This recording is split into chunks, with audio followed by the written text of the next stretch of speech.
Hi everybody, this is Charlie Hagan, and this is On Air, My Beatles Collection, our YouTube channel. You may also know me from my Facebook group called My Beatles Collection. Anyway, on this YouTube channel, from time to time, I'll put up a video, which I'll link to my Facebook page if you only know me from there and you don't go in YouTube very often. But you can get in directly to YouTube, or you can get in through my links that I post on my Facebook group. From time to time, I'll go through this collection that you see behind me and around me, and the part of it that you can't see, which is about double what you can see. Lots of stuff here. You know, there's vinyl, and there's CDs, and there's box sets, and there's books, and there's memorabilia, the lunch boxes, and the pillows, and all that sort of stuff. I try to pick one item at a time that maybe you haven't seen before, or you haven't seen close up in detail. So today, the one I'm going to do is a box set of CDs. And this is the ultra rare Trax stuff that came out on vinyl several years before that. This is the Swingin' Pig version on CD. So this is a 10 CD set. So that the front cover showed you volume 1. The back cover shows you what the others look like, the other 9. So there's 10 in total. So the ultra rare Trax, these were great bootlegs in their time. They were great on vinyl. It's great to have them on CD as well. So here's volume 1, and you know, on the back is the track list. When you take the CD out of the cover, you'll see that it'll tell you the track list. In big letters, an old guy like me can actually read, and on the other side it'll tell you the rest of the songs that are on there. So these are all, of course, alternate takes. These are not the ones. These are the songs you know, but they're not the take that you know. So they're all rare in that sense. Most of them are in stereo. Some of them are in mono. So just, you know, as an example here on the first one, you know, those are obviously all songs you would know. You get all the way down to the bottom. How do you do it? You know, that's the famous Jerry and the Pacemakers hit that the Beatles recorded at George Martin's request, but they really never wanted to do it, and they did it half-heartedly, and it was never released officially.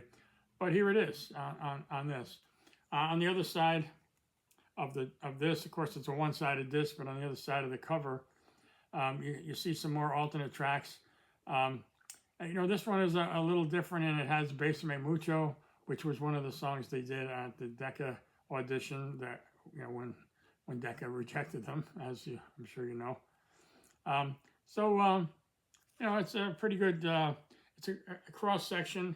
And these Ultra Rare Trax albums came out as tapes were discovered, so there's no chronological sense to it. You know, it doesn't make much sense to have I Saw Her Standing There and, you know, Penny Lane on the same CD if you're going to have 9 more. But I don't know if they knew how many they were going to have. It really had, you know, was kind of a slave to whatever was available, what tapes they could uncover. So this is volume 2. And that's what the back looks like. I won't read it to you, but, you know, if you want to read it, you can pause the video and take your time reading it. I'll try to get my fingers out of the way so you can read it. And this is the sleeve for that. Again, if you want to pause it so you can read it. So this has a couple of versions of Day Tripper, a couple of versions of There's a Place, take 3 and take 4. And that means a lot, which we never heard until we got the anthology.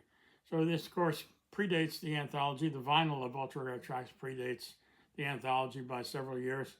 So, you know, some of us who had the bootlegs were hearing this stuff before it came out on the anthology. Of course, it sounds much better on the anthology than it did on most of those bootlegs. I didn't show you the CD on the other one. They all have pretty much the same motif. So it's just kind of a plain label. You know, with just the title of, you know, of that particular volume. And then down at the bottom it says 1988, the Swingin' Pig Records. Swingin' Pig, of course, was a pretty well-known bootlegger. They did a lot of good stuff. they uncovered a lot of great stuff that wasn't previously available, and even if it was, they kind of pulled it all together from different sources. So over here you can see they actually have their name and the date and the trademark and all that stuff. They were pretty bold. They were out there. I don't really know the history, and I don't follow the legal stuff, so I don't know if they ever got busted, or I'm pretty sure they shut down. But I don't know if they shut down because they got busted or exactly what the circumstances might have been. But all of us collectors are grateful to have it. None of, if you're kind of a purist and you don't believe in bootlegs because you think the artists are getting cheated, there isn't anything that the Beatles released officially that I didn't buy. So, I don't have any guilt about owning the stuff that they didn't release. They're alternate takes. They're interesting. They did release some of them eventually on the anthology and in other places, but I've also paid for it all many times over. Can't tell you how many copies of each legitimate album I have, label variations, cover variations, remasters, remixes. So I have a lot of it, and anyway, enough on that topic. Here's volume 3, a later picture, and the songs are pretty much later songs as well. Volume 3. So I'll like I did for the others, I'll take that out so you can see the bigger one. So we got Obla Di Obla Da and Tomorrow Never Knows. Again, an odd pairing having I saw her standing there down at the bottom, but whatever. The other side has, before we had heard it elsewhere, Not Guilty. Of course, that was recorded during the White Album era, but it didn't make the White Album. George always struggled to get his stuff, beyond the 1 or 2 cuts that he was allowed. He later did that on his own and, on one of his own solo albums many years later. But this is the Beatles version of it, which, by the point that these came out, we had heard George's solo version. Most of us had not heard the Beatles version, but then we got it a few years later on the anthology. And the mono, While My Guitar Gently Weeps, is also the acoustic version of While My Guitar Gently Weeps on this particular CD. And then we got disc 4. And this goes back and digs into one after 909, which I believe is an original version from the early days. Again, sort of an odd pairing chronologically. And then there's a B-side. There's Not Guilty again. I'm not sure if it's different than the other one. I believe it is. I believe it's a different take. And Mailman Bring Me No Blues is interesting add there. Volume 5 looks like that. It's really nicely done, these covers. And here's the set list on that. So Christmas Time is here again. Nice version of Because, an early version of Revolution, I Me Mine, Strawberry Fields, Hey Jude. That's a rehearsal, take 9. They're all alternates, of course, ones you haven't heard. What's the New Mary Jane? That, of course, is also Mary Jane Had a Pain at the Party. Everybody knows that. Most of us that have bootlegs know that. Here's volume 6. Volume 6 has Come and Get It, which, of course, Paul wrote for Badfinger. This is the Beatles version of it, mostly Paul. I'll Be On My Way. They never really officially released that. That's one of my favorites, actually. We got that on the BBC boxes that showed up a few times. And go back to the inner sleeve here. So you got this 12-bar original, which was originally intended for the Get Back / Let It Be album. I Hate to See, She's a Woman. There's What's the New Mary Jane again. Mary Jane Had Pain. And Dig It. There's volume 7.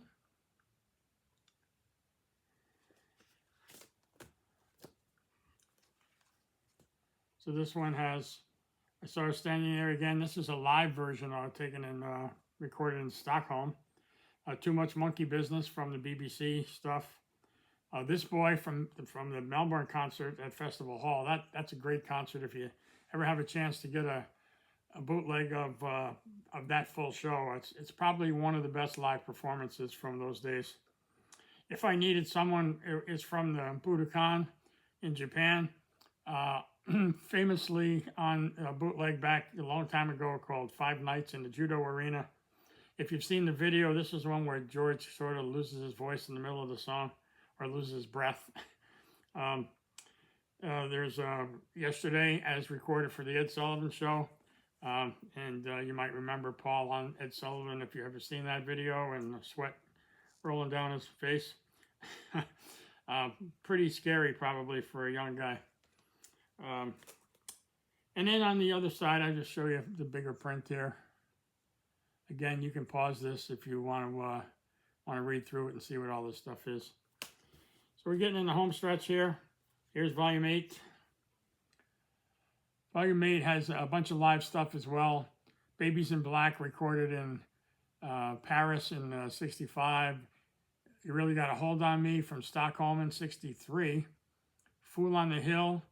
This is recorded live by Paul, playing the piano and singing, so it's not the final version.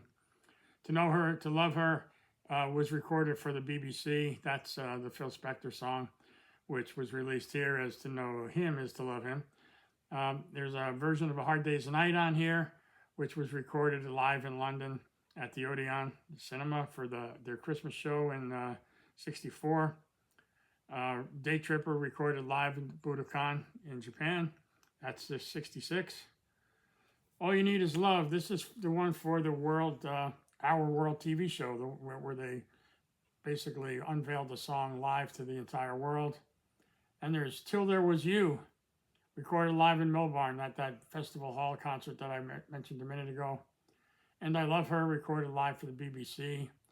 Can't Buy Me Love, recorded live in Paris. Recorded live in London in 64 as I Feel Fine. And then Hey Jude, recorded live for the David Frost Show. So I just read you all of that. This is one of my favorites of the 10. That's why I spent so much time on that one. Here's number 9, Ultra Rare Trax Volume 9. This one actually has the Real Love demo on it. The cover's a little different, so this is one side of the cover, and then all of the songs are listed on the other side. So you got Real Love demo, Julia, Piggies, Oh Darling, Octopus's Garden, Norwegian Wood, Paperback Rider live, Can't Buy Me Love live, I Me Mine, Old Brown Shoe, and Yes It Is. So those are all, again, of course, alternate takes. Some of the White Album stuff is the issue demos that you might have gotten if you got the White Album box set that came out a few years ago. But these in their time were never heard before, and they're really great to have. This particular CD is dated 2004. So this was a limited edition, which it actually says there. And this came out after the other 8 sets came out. I don't know if I've ever seen this one on vinyl, Volume 9. I had not actually seen any Volume 9 up until the time that I got this box set. And the same is true for Volume 10, which is here. Got a big 10 on it. And then on the back, it says, "This is the end." So this is the end of this famous album series. Thanks to all the fanatics, fans. Let's see what the inside cover looks like on that. Looks a lot like the outside cover. And this has A Hard Day's Night, Dig It. It has Eleanor Rigby with the strings only. And that's take 11. It has two takes of For Me to You. It has an instrumental, which I'm not sure what that is. That's from April '69. And it has Piggies, Polythene Pan. It has Real Love Demo number 1, as opposed to what the previous disc had Real Love Demo number 2. And this has an outtake dry mix of Ticket to Ride. I want to see if the disc looks any different on this. Yeah, it is. So this has the art of the cover, unlike the earlier ones. I'm not sure about 9. I think 9 probably did the same thing. Yeah. And 9 has the same artwork as the previous one.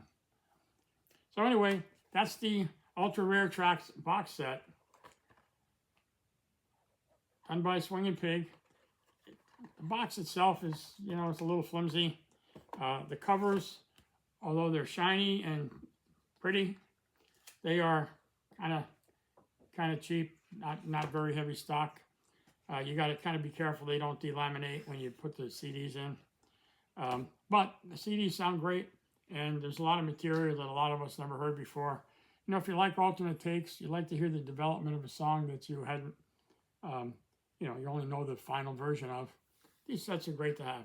So anyway, that's my show for today. If you like it, please hit like on the YouTube channel. If you don't like it, you hit that thumbs down. I'd rather get the thumbs up, but you know, whatever you think, I take the criticism and I'll take the credit. If you would like to see more videos, while you're in there, you can scroll all the prior videos, and there's, you know, at least a half a dozen or more in there. And if you hit subscribe, you'll get notices about future videos as I post them. And that's it for today. I hope to see you again next time. Take care. Thanks.